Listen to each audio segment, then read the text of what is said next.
Hello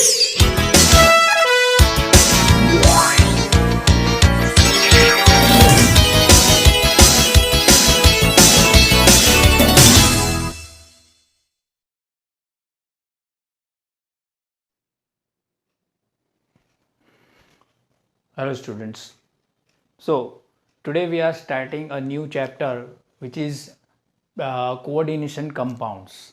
Okay, तो इस chapter से हम कोऑर्डिनेशन केमिस्ट्री जो है वो पढ़ेंगे. आप बोल सकते हो इंट्रोडक्शन ऑफ कोऑर्डिनेशन केमिस्ट्री जो है वो मैंने इसलिए लिखा हुआ है, बट पढ़ेंगे ये चैप्टर 9. ठीक है, तो फर्स्ट ऑफ ऑल अगर हम बताएं कोऑर्डिनेशन केमिस्ट्री क्या है. The chemistry or branch of chemistry deals with coordination salts or complex salts. Okay, coordination chemistry किसे बोलेंगे? The branch of chemistry which deals with coordination salts or complex salt. Now what is coordination compounds? Compounds या salt दोनों same ही है, और complex compounds दोनों same ही है.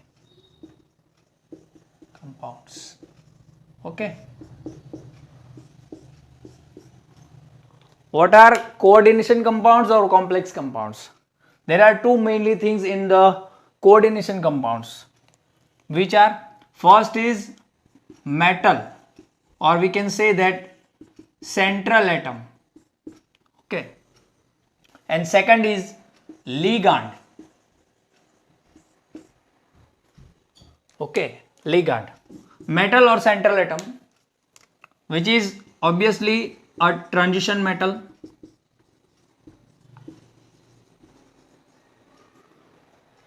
Transition metal ही होते हैं. ठीक है, and second one is which accept lone pair. Lone pairs क्या करेंगे? वो एक्सेप्ट करेंगे. Where this is electron pair rich species.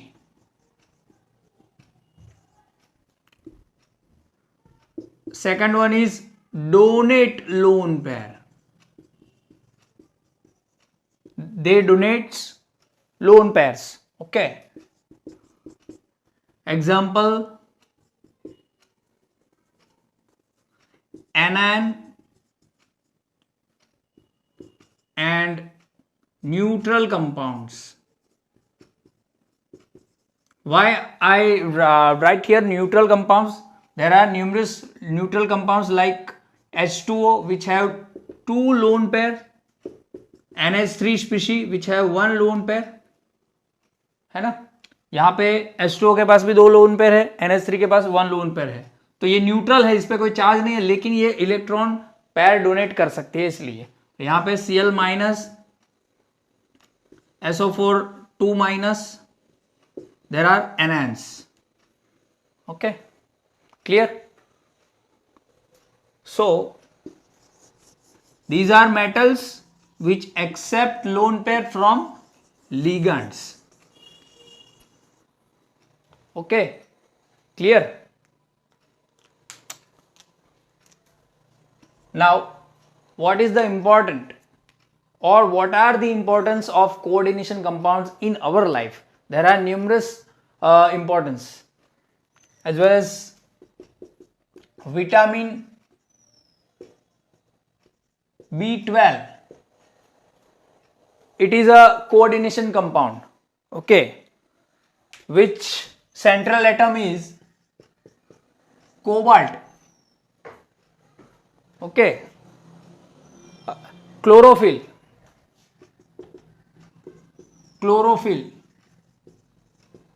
which has central atom of magnesium. Third one, which is hemoglobin. Our blood, which have central atom is ferrous. These are all coordination compounds. Okay, all are coordination compound. Even cancer treatment medicines like cisplatin.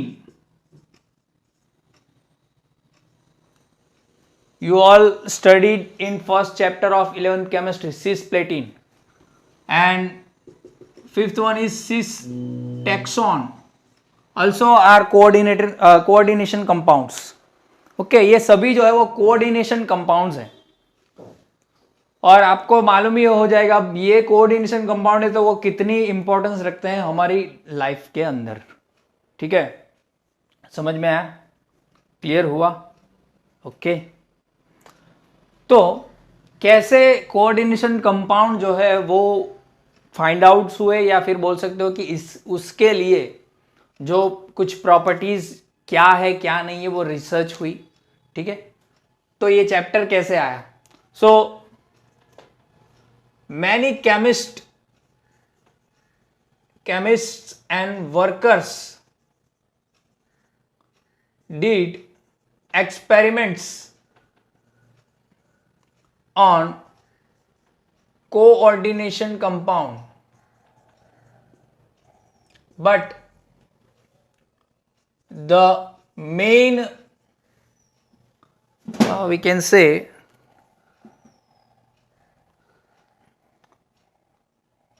the main name between those are Alfred Werner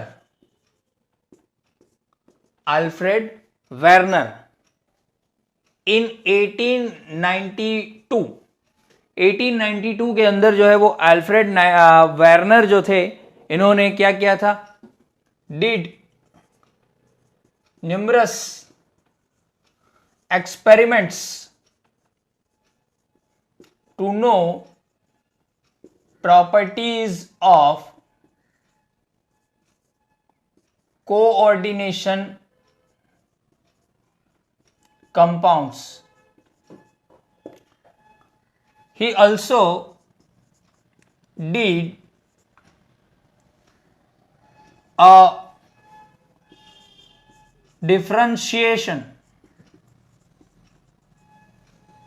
to coordination compound on the basis of their colored. क्योंकि coordination compound जो है वो colour show करते हैं, you all no. उनके पास जो है वो डिफरेंट कलर होते हैं, तो उनके बेसिस पे इन्होंने क्या किया था कि डिफरेंशिएट दिया था. ठीक है, अब एक थियरी भी है जो अल्फ्रेड वार्नर ने दी थी, जिसे हम अल्फ्रेड वार्नर थियरी भी बोल सकते हैं. उसके बारे में थोड़ा हम जान लेते हैं. ठीक है, तो इतना नोट करो, फिर हम आगे चलते हैं. तो हमारे अल्फ्रेड वार्नर जो थे उन्होंने एक थियरी दी थी, Alfred Werner coordination theory in 1892. तो मैंने आपको बताया था वैसे ही he did various experiments to know about physical, chemical and isomeric properties of coordination compounds. Okay, he isolated cobalt from cobalt compounds using cobalt chloride and ammonia reaction. Number of experiments. First is precipitation, second is conductance measurement,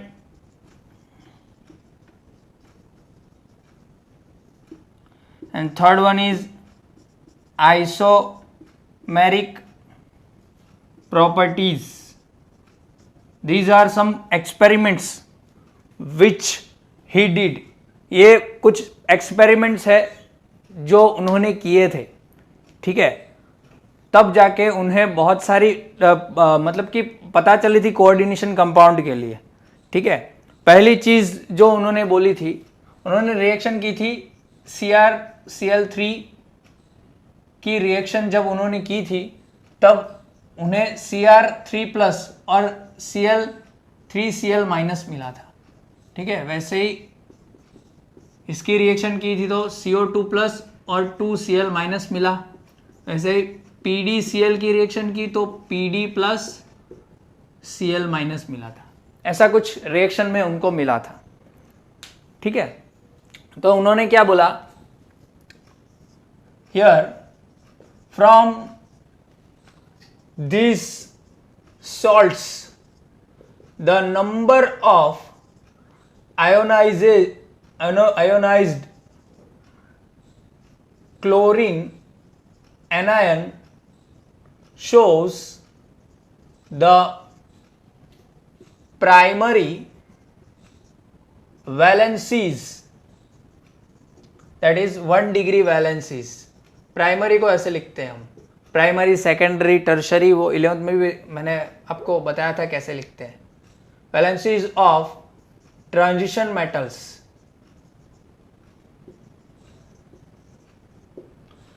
क्या बोला मैंने, इस reaction जब की थी, ये एक type की हम बोल सकते हैं कि प्रेसिपिटेशन रिएक्शन थी जिसके अंदर क्लोरीन जो है वो निकलते हैं, ठीक है। तो यहां से CrCl3 से 3 क्लोरीन निकले तो इसकी जो प्राइमरी वैलेंसी होगी क्या है, 3+ है। इसके 2 क्लोरीन निकले तो इसकी क्या है, 2+ है। और इसके 1 क्लोरीन निकला तो इसकी क्या है, +1 है। तो ये प्राइमरी वैलेंसीज बोलते हैं इनको।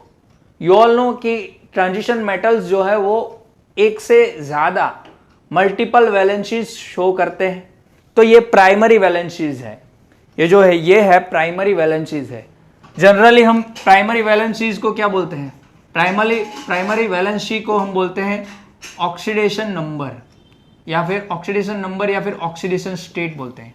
क्या बोलते हैं, ऑक्सीडेशन स्टेट, है ना। ये प्राइमरी है। S और P ब्लॉक की जो ऑक्सीडेशन स्टेट है मतलब कि प्राइमरी वैलेंसी, ठीक है। लेकिन वो जो है वो सेकेंडरी वैलेंसी, एक से ज्यादा वैलेंसी शो नहीं करते। लेकिन इन the case of P block and D block के तो बहुत सभी एलिमेंट्स जो है वो एक से ज्यादा वैलेंसी शो करते हैं, just because they have empty d orbitals. उनके पास जो है वो d ऑर्बिटल खाली होती है, इसीलिए हाफ फिल्ड होती है, ठीक है। इसी वजह से, क्योंकि उनका जो लास्ट इलेक्ट्रॉन है वो S में जाता है, सॉरी D में पहले S भरता है ना, इसीलिए ये होता है। और उनकी जो डेफिनेशन है वो भी क्या पूरी डिफरेंट है। You all know pseudo transition elements की डेफिनेशन अलग है, ट्रांजिशनल एलिमेंट्स की डेफिनेशन अलग है, ठीक है। तो ये 1 डिग्री वैलेंसी जो है वो उसे ऑक्सीडेशन स्टेट बोलते हैं। और वो कैसे पता चली, जितने क्लोरीन निकले, एनायन निकले, वैसे उनको इतनी प्राइमरी वैलेंसी होगी, वो उन्होंने बोला था। किसने बोला, अल्फ्रेड वार्नर ने, ठीक है। समझ में आया इतना। ये सिंपल सॉल्ट्स पे रिएक्शन उन्होंने की थी, ओके। अब जो मैंने आपको बोला कि उन्होंने कोबाल्ट पे रिएक्शन की थी, तो उसकी बात करते हैं। तो यहां पे उन्होंने क्या किया कि सिंपल सॉल्ट्स से अब कोऑर्डिनेशन कंपाउंड्स मतलब कि कॉम्प्लेक्स सॉल्ट्स ले लिए, जिनका कलर मैंने यहाँ पे लिखा हुआ है। ये कोऑर्डिनेशन कंपाउंड जो है सॉल्ट है उसका कलर येलो है, इसका पर्पल है, इसका ग्रीन है और इसका वायलेट है। अब देखो यहाँ पे सेम ही है, फॉर्मूला सेम है, कलर सिर्फ डिफरेंस है। That is only difference in colour, formula same है ना। तो इतने जो है वो कोबाल्ट के इन्होंने क्या लिए थे, कंपाउंड्स लिए थे, और इनकी रिएक्शन की थी 3AgNO3 से, ठीक है। इनकी रिएक्शन AgNO3 से की थी। क्यों, ये प्रेसिपिटेशन रिएक्शन थी जो मैंने यहां पे पहले लिखी थी। ये प्रेसिपिटेशन रिएक्शन थी, और प्रेसिपिटेशन रिएक्शन में क्या होता है कि AgNO3 सिल्वर नाइट्रेट के साथ आप रिएक्शन करवाओगे तो इसमें से इसके अंदर कितने क्लोरीन के 1 मोल, ये 1 मोल कंपाउंड है, ये सभी क्या है 1 मोल है। तो 1 मोल में कितने क्लोरीन अंदर है, इससे यहां पे पता चला कि कितने क्लोरीन है, तो उतनी जो है वो इसकी प्राइमरी वैलेंसी मिली। ठीक है, जैसे कि यहां पे कोबाल्ट की मिली 2+, है ना। तो यहां पे क्या किया कि AgNO3 से रिएक्शन करवाई तो AgCl निकलेगा, और AgCl में कितने Cl आयन होंगे उतने इसके अंदर होंगे, इसका मतलब ऐसा हुआ। तो यहां पे क्या हुआ कि जब इसकी रिएक्शन करवाई तो यहां पे हमको 3 AgCl मिला। ठीक है, क्लोरीन के 3, यहां पे देखो 3 यहां दोनों में लगेंगे तो क्लोरीन कितने मिले, 3 मोल। यहां पे मैं लिख लेता हूं, moles of obtained chlorine Cl-, there are 3 moles. यहां पे 3 मोल मिले, यहां पे जो हमको मिला वो मिला 2 मोल्स। 2 मोल्स, यहां पे हमको 3 की जगह कितने मोल मिले, सिर्फ 2 मोल्स ही मिले। यहां पे हमको मिले AgCl, 1 AgCl, that is 1 mole. Even here same, हमको यहां पे क्या मिला, सिर्फ AgCl मिला, दैट इज ओनली 1 मोल मिला हमको क्लोरीन। अब प्रॉब्लम कहाँ आई, देखो आप, हमको मिलना कितना चाहिए था, यहाँ पे 3 3 3 है तो 3 मिलना चाहिए था, लेकिन 3 किस में मिला, सिर्फ इसके अंदर मिला, और इसके अंदर तो सिर्फ 2 ही मिले, और इसके अंदर तो सिर्फ 1 ही मिला क्लोरीन। इसका मतलब है कि सबके अंदर आप देखोगे इसकी कितनी वैलेंसी आई, 2+, 2 क्लोरीन जितने थे वो निकल गए। लेकिन इस केस में क्या हुआ, 3 इसमें निकले, बाकी के सब केसेस में जो 3 निकलने चाहिए थे वो नहीं निकले। मतलब कि ये भाई जो है वो कुछ अलग वैलेंसी शो कर रहा है। क्या वैलेंसी शो रहा है, कुछ ना कुछ अलग जो है वह वैलेंसी शो कर रहा है। ठीक है, समझ में आया, क्लियर हुआ कुछ, ओके। तो फिर इस एक्सपेरिमेंट से जो मेन आप बोल सकते हो कि जो लास्ट में जो आंसर दिया अल्फ्रेड वार्नर ने, वो क्या दिया वो हम बात करेंगे। इसमें क्या होता है थोड़ा ये नोट कर लो, फिर हम आगे चलते हैं। और यहां पे जब मोलर कंडक्टेंस की रिएक्शन करवाई, जब प्रेसिपिटेशन के बाद कंडक्टेंस मेजरमेंट की, तो यहां पे जो मोलर कंडक्टेंस मिला, ठीक है, और जब हमने बोल सकते हो आपकी इलेक्ट्रोलाइट सॉल्यूशन जो आपको मिला वो किसमें मिला, 1 जेम, यहाँ पे था 3, इसमें था 1 जेम 2, इसमें था 1 जेम 1, और इसमें भी था 1 जेम 1 का। ठीक है, मतलब कि कोबाल्ट और क्लोरीन का जो अमाउंट है ना, यहाँ पे बिहेवियर एज इलेक्ट्रोलाइट लिख सकते हो, यहाँ पे आप बिहेवियर एज इलेक्ट्रोलाइट, तो कुछ ऐसा मिला। जैसे आप देख सकते हो कोबाल्ट 1 है तो 3 क्लोरीन है, कोबाल्ट 1 है तो क्लोरीन 2 है, कोबाल्ट 1 है तो क्लोरीन 1 है, ऐसा कुछ मिला। वहां से भी पता चल रहा है ये चीज, है ना। तो फिर ये सभी जो एग्जाम मतलब कि ये जो रिजल्ट मिले उसको ऑब्जर्व करते हुए ये जो हमारे अल्फ्रेड वार्नर है, उन्होंने क्या बोला, Alfred Warner predicted that in complex salt और कॉम्प्लेक्स कंपाउंड बोल दो या कोऑर्डिनेशन कंपाउंड बोल दो, complex compounds transition metals show another valency which called as secondary, that is primary secondary valencies, और ऐसे लिख सकते हो आप secondary valencies।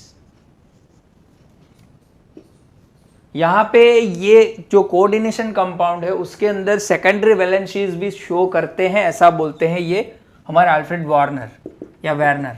ठीक है, और सेकेंडरी वैलेंसीज को क्या बोलते हैं, C is equal to coordination number, coordination number, उसको क्या बोलते हैं, ये कोऑर्डिनेशन नंबर। पहली जो वैलेंसी थी उसे क्या बोलते हैं, ऑक्सीडेशन नंबर स्टेट या ऑक्सीडेशन नंबर बोल दो, नंबर, और ऑक्सीडेशन स्टेट, और दूसरी जो वैलेंसी है उसे क्या बोलते हैं, कोऑर्डिनेशन नंबर। ठीक है, जो हमें कोऑर्डिनेशन नंबर से जियोमेट्री पता चलती है, अगर आपको याद हो तो सॉलिड स्टेट में, है ना, तो ये कोऑर्डिनेशन नंबर है, ऐसा बोलते हैं ये। ठीक है, क्लियर हुआ, समझ में आया। तो फिर यहाँ पे अगर मैं आपको डिकोड करना बताऊँ, इसको कैसे डिकोड करेंगे, इतना नोट करो, फिर ये लाइन में ही लिखेंगे तो अच्छा रहेगा, इतना नोट कर लो। तो यहाँ पे एक्सप्लेनेशन में आपको करता हूँ कि यहाँ पे हो क्या रहा है। ठीक है, तो कोबाल्ट जो है उसका एटॉमिक नंबर 27 है ना, शक्तिवान करे मना, फिर कौन, फेरस के बाद कोबाल्ट आता है, 26 फेरस है, तो ये 27। तो यहाँ पे क्या होगा, 4s2, इसके अंदर यहाँ पे 20 और 3d5, 2 3 4 और ये 5, 3d7 होगी, तो 1 2 3 4 5 और ये 6 और 7। ठीक है, जब कोबाल्ट 3+ बनाएगा तो यहाँ से 2 इलेक्ट्रॉन निकल जाएंगे और यहाँ से 1 इलेक्ट्रॉन निकल जाएगा CO3+ के केसेस में, जो हमें मालूम है। सॉरी, हाँ CO3+ बनाएगा ना, CO3+ बनाएगा, सॉरी यहाँ पे मैंने भूल कर दी।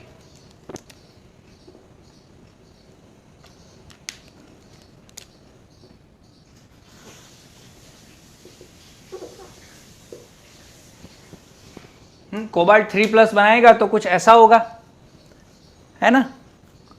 तो अब सीधी सी बात है, देखो यहाँ पे कितने जो है वो लोन पेयर हो गए, मतलब कि इलेक्ट्रॉन यहाँ पे कितने, 1 2 3 4। इसके बाद की अगर बात करूँ 4s, तो 4p भी खाली है, क्योंकि 4s के बाद 4p आएगी, देन 4d भी होगी जो वो भी खाली होगी, और 4f भी होगी, वो भी खाली होगी, 14 ऑर्बिटल्स। उसका मतलब है कि कोबाल्ट तो है वो तो कोई लोन पेयर देगा तो सीधे ले ही लेगा वो तो, है ना। बहुत सारे जो है वो ऑर्बिटल्स खाली है, ये भी खाली है, तो कोई लोन पेयर देगा तो वो ले लेगा। ठीक है, तो लोन पेयर लेने के लिए तो उसकी बहुत ही टेंडेंसी होती है उसकी। ठीक है, you all no CO3+ cases में भी उसके पास it can accept lone pair easily accept कर लेगा। ये बहुत सारी ऑर्बिटल खाली है, 4s इसकी n शेल है और ये n-1d शेल है, ये है ना। तो ये तो अंदर की शेल है, लेकिन इसमें इलेक्ट्रॉन पहले जाता है। अगर मैं 4s इसके बाद लिख लूँ यहाँ पे तो भी चलेगा, क्योंकि ये उसके बाद ही आता है, लेकिन इलेक्ट्रॉन पहले भरने की वजह से मैंने वहाँ पे लिखा था। तो ऐसा कुछ होगा, ये तो पूरी n शेल तो खाली होगी, यहाँ से 2 इलेक्ट्रॉन चले गए, ये 1 इलेक्ट्रॉन यहाँ से चला गया, है ना। तो कोबाल्ट तो है वो तो इजीली लोन पेयर एक्सेप्ट करेगा। और यहाँ पे क्या हो रहा है, यू ऑल नो NH3 यहाँ पे लिगांड है विच हैव 1 लोन पेयर, एक लोन पेयर है ना, एक लोन पेयर। तो ये लोन पेयर क्या करेगा, ये लोन पेयर मांगेगा, कोबाल्ट इसके पास मांगेगा, क्योंकि ये तो इलेक्ट्रॉन रिच स्पीशीज है, 11th में हमने पढ़ा हुआ था इलेक्ट्रॉन रिच स्पीशीज, है ना। तो ये इलेक्ट्रॉन रिच स्पीशीज में ये न्यूट्रल स्पीशी है, एक नेगेटिव स्पीशी होती है जो एनायन बोलते हैं उसको, और एक न्यूट्रल स्पीशी है ये। इसलिए मैंने वहां पे लिखा था कि लिगैंड शुड बी नेगेटिव और न्यूट्रल स्पीशी। तो ये क्या करेगा, ये इसके ऊपर जो लोन पेयर है वो मांगेगा और ये दे भी देगा इसको। तो ये कंपाउंड कैसे बनता है, ऐसे हम ऐसे नहीं लिखते, उसके बाद जो हम कैसे लिखेंगे, ऐसे लिखेंगे। कोबाल्ट जो है वो क्लोरीन से ज्यादा एमोनिया से ज्यादा चिपकेगा, समझ में आया। कोबाल्ट जो है वो एमोनिया से क्लोरीन से ज्यादा एमोनिया से चिपकेगा, क्योंकि एमोनिया के पास लोन पेयर है तो उसके साथ ज्यादा चिपकेगा वो। ठीक है, तो 6 जो है 6 लोन पेयर डोनेट करेंगे कोबाल्ट को, ये 6 एमोनिया, और ये जो है इसके साथ ज्यादा चिपकेगा।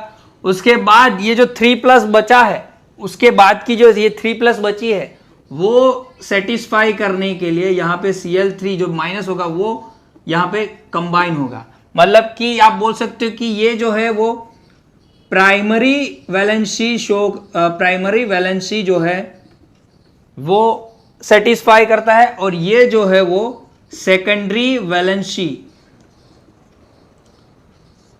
सेटिस्फाई करता है। समझ में आया? ये क्लियर हुआ? मतलब कि कोऑर्डिनेशन कंपाउंड में 2 वैलेंसी जो कोबाल्ट शो करता है, 3+ के बाद भी ये पूरी खाली है, तो वो भरने के लिए ये भाई जो है वो लोन पेयर देगा, है ना। ये तो शेयरिंग ही करेगा या फिर डोनेट ये करेगा, वो तो अलग की बात है, लेकिन ये इसके पास ज़्यादा है तो इसके साथ ज़्यादा चिपकेगा। प्राइमरी तो ठीक है, ये सेकेंडरी के साथ ज़्यादा चिपकेगा ये। तो कुछ ऐसा कोऑर्डिनेशन कंपाउंड जो है वो उसके बाद अल्फ्रेड वार्नर ने लिखा था कि ये जो है वो सेकेंडरी वैलेंसी सेटिस्फाई करता है। कौन? ये लिगैंड, ठीक है, ये लिगैंड, और ये प्राइमरी वैलेंसी सेटिस्फाई करता है। ठीक है, इतना नोट करो, उसके बाद हम आगे चलते हैं। स्क्रीनशॉट लेके कर लो, ठीक है। अब अगर मैं बात करूं, ठीक है, ये यही निकाल देता हूं, ठीक है। इसके बाद इसकी तो बात हो गई, तो ये क्या होगा? अभी AgNO3 जब रिएक्शन करेगा तो ये प्राइमरी वाला निकल जाएगा, इसलिए AgCl3 यहां पे मिल रहा था, ये इसलिए 3 Cl मिल रहा था। लेकिन इस केस में क्या होगा? इस केस में देखो एक NH3 जो है वो कम हो गया, 5 NH3 हो गए, तो ये बोलेगा कि एक वैलेंसी अभी बाकी है, तो इसके पास से लोन पेयर मांगेगा, तो एक लोन पेयर क्लोरीन दे देगा, चलो ये लो ले लो, तो इसके साथ भी चिपक जाएगा जिसने लोन पेयर दी है, या फिर मतलब जो बॉन्ड सेटिस्फाई करेगा उसका, जो 6th वैलेंसी है उसकी सेकेंडरी, वो सेटिस्फाई करेगा, तो यहाँ पे कितने क्लोरीन बच जाएंगे? 2 बच जाएंगे, तो वो ये प्राइमरी बाहर निकल जाएगा, है ना।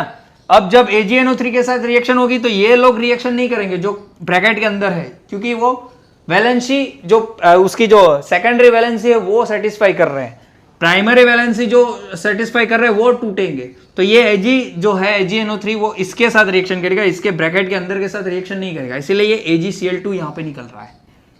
समझ में आ रहा है?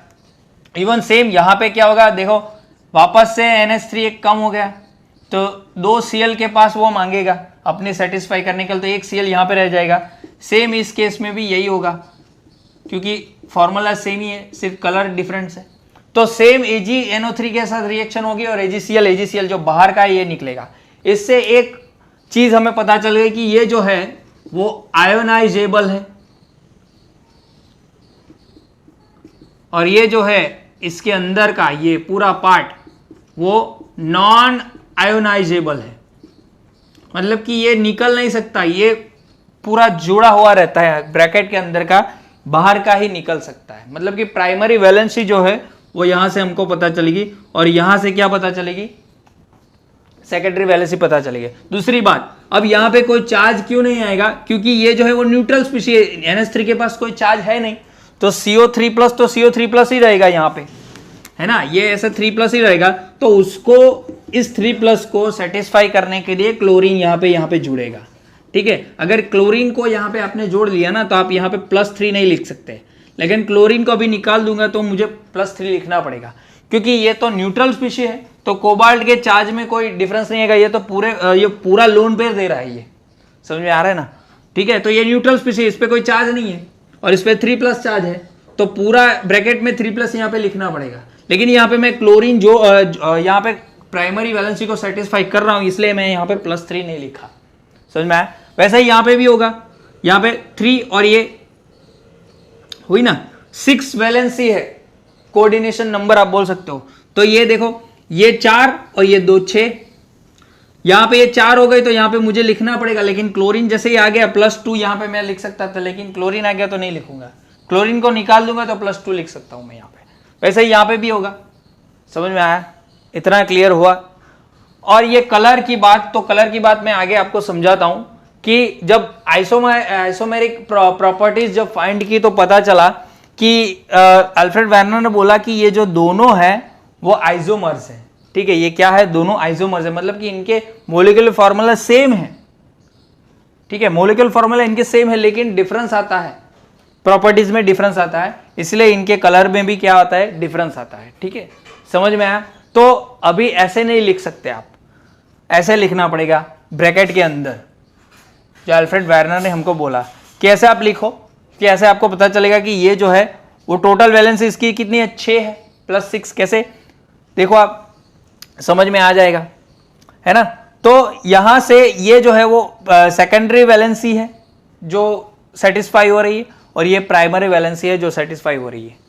क्लियर, समझ में आ गया? ओके। और सभी मेटल जो है वो जिसकी मतलब कि सेकेंड वैलेंसी होती है, सेकेंडरी वैलेंसी होती है, और वो शो करते हैं, वो कोऑर्डिनेशन नंबर कोऑर्डिनेशन कंपाउंड्स में वो शो करते ही हैं। ठीक है, समझ में आया? तो इतना नोट करो। अब यहाँ पे अगर अकॉर्डिंग टू अल्फ्रेड वार्नर अगर हम स्ट्रक्चर बनाए तो कुछ ऐसा स्ट्रक्चर बनेगा। एक यहाँ पे हम ऐसे बना देते हैं,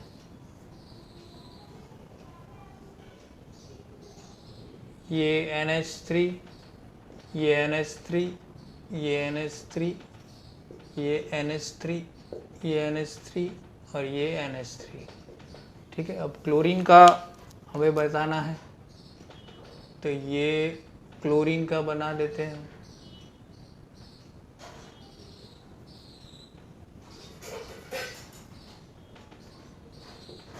क्लोरीन, ये क्लोरीन। ठीक है, तो ऐसा कुछ इसका कंपाउंड बनेगा। देन इसमें अब 5 डाल दें ना, तो ये NH3, ये NH3, ये NH3, ये NH3 और ये NH3। ठीक है,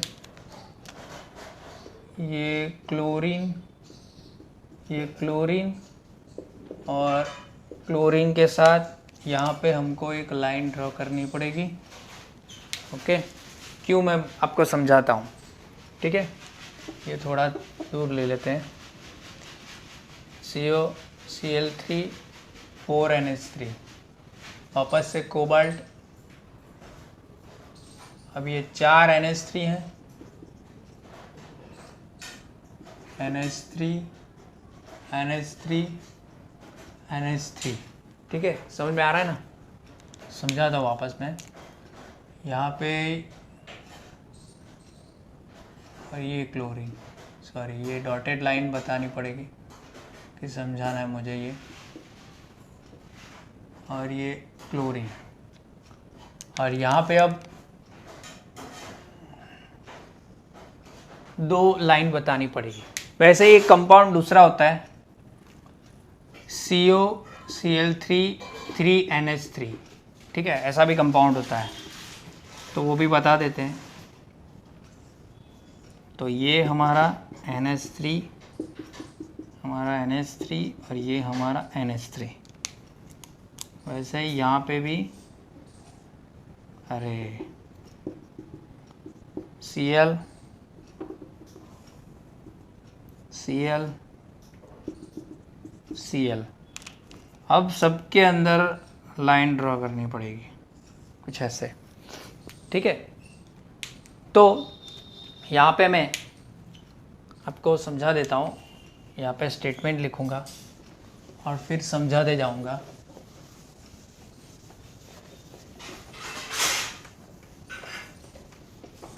क्योंकि लेंथ लंबी हो जाए इसीलिए बोर्ड रब कर देते हैं, इसमें टाइम रहता है।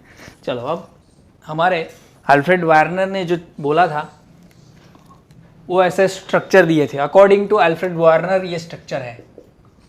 According to Alfred Werner these are the structures of cobalt complex ions. Primary valency of cobalt is you all know +3 and secondary valency जो इससे पता चली गई है of cobalt is +6. Okay. Primary valency shown by black line. यहाँ पे जो primary valency है वो ब्लैक लाइन से ड्रॉ की गई है, और secondary valency shown by dotted red marker. ठीक है, यहाँ पे देखो प्राइमरी वैलेंसी और सेकेंडरी वैलेंसी जो है वो मैंने शो की हुई है ये स्ट्रक्चर के अंदर। ठीक है, हियर प्राइमरी वैलेंसी, या फिर हम लिख सकते हैं valency satisfied by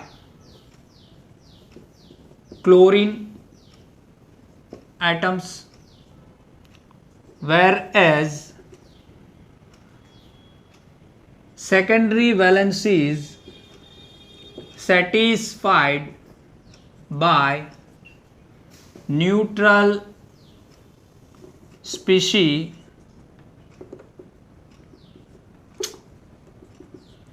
NH3 which is ammonia.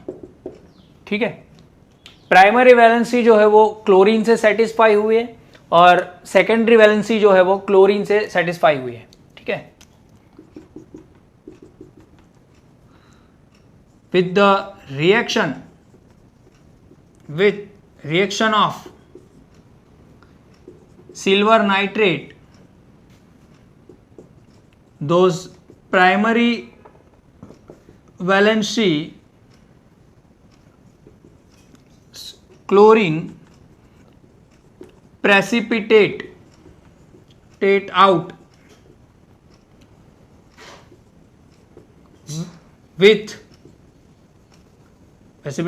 as AgCl।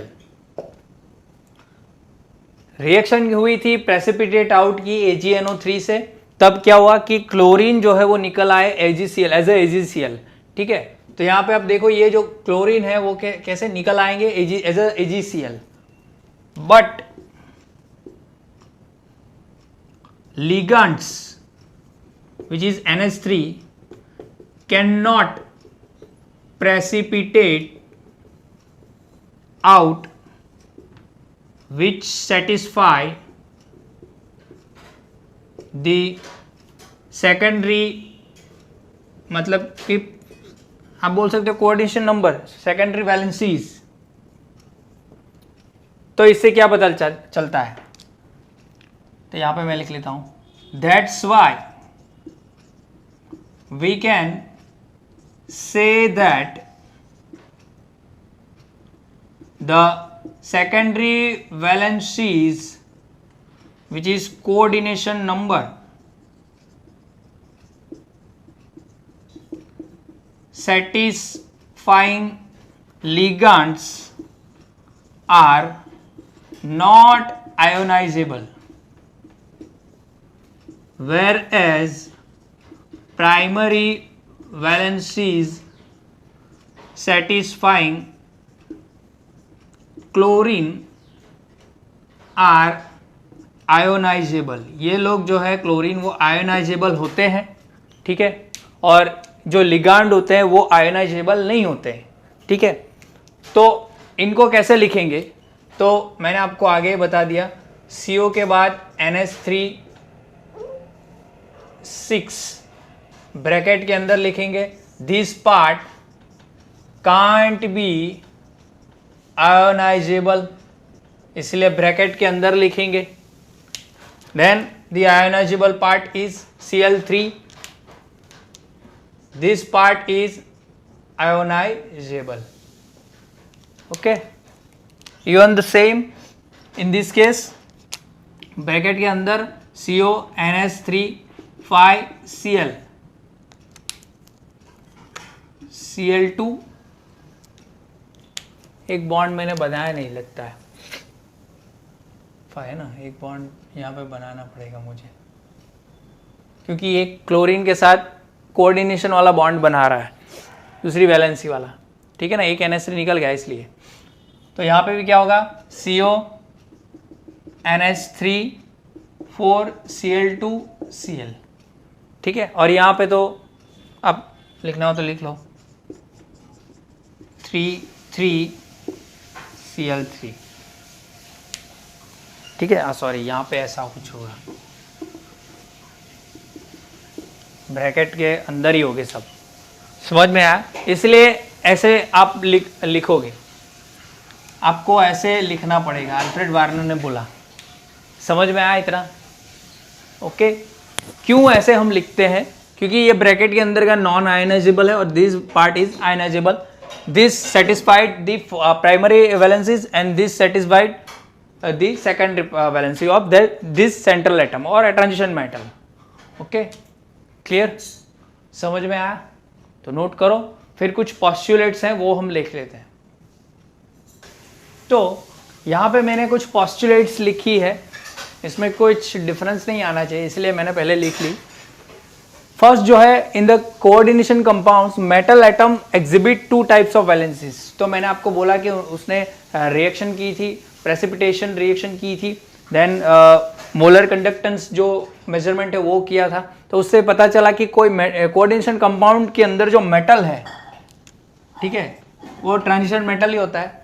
तो वो जो है वो टू टाइप्स की वैलेंसी शो करता है। First one is a primary valency and second one is a secondary valency. Primary valency को हम ऑक्सीडेशन नंबर बोलते हैं, जो हमने 11th में रेडॉक्स रिएक्शन में देखा था, and second one is coordination number, जो हम 12th में देख चुके हैं, ठीक है, जो सॉलिड स्टेट में भी हमने थोड़ा सा देखा था। और ये जो ऑक्सीडेशन नंबर मतलब कि प्राइमरी वैलेंसी जिसने सेटिस्फाई की होगी वो आयनाइज होगा, निकल जा सकता है, और ये जो है वो छोड़ के नहीं जाएगा मेटल को, ठीक है, ये टूट नहीं सकती, ये जो है वो टूट नहीं सकती। Second is every metal has a fixed number of secondary valency और कोऑर्डिनेशन नंबर। सभी मेटल के पास, ज्यादातर ट्रांजिशन मेटल की बात होती है यहाँ पे इस चैप्टर के अंदर, तो सभी के पास फिक्स्ड कोऑर्डिनेशन नंबर होता है, ठीक है। The metal atoms have tendency to satisfy both primary and secondary valencies. Coordination compound के अंदर क्या होता है कि मेटल जो होता है सेंट्रल एटम, वो दोनों ही वैलेंसी को सेटिस्फाई करने की कोशिश करेगा, उसकी टेंडेंसी होती है ये, ठीक है। प्राइमरी वैलेंसी को सेटिस्फाई कौन करेगा? Negative ions, that are Cl- मैंने आगे लिखवाया है। And secondary valency satisfied by neutral species और negative ions. Neutral species like NH3 and H2O which is electron rich species, और नेगेटिव तो मैंने आप बोला Cl- और SO4 2- और वो सब।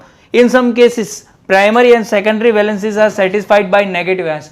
सम केसेस के अंदर, मतलब कि ये जो मैंने यहाँ पे बताया है, सभी वैलेंसीज जो है वो किस में हो सकती है, मतलब कि नेगेटिव आयंस ही सभी वैलेंसी सेटिस्फाई कर सकता है, ऐसा नहीं कि न्यूट्रल स्पेस ही करेगी, ऐसा है, ठीक है।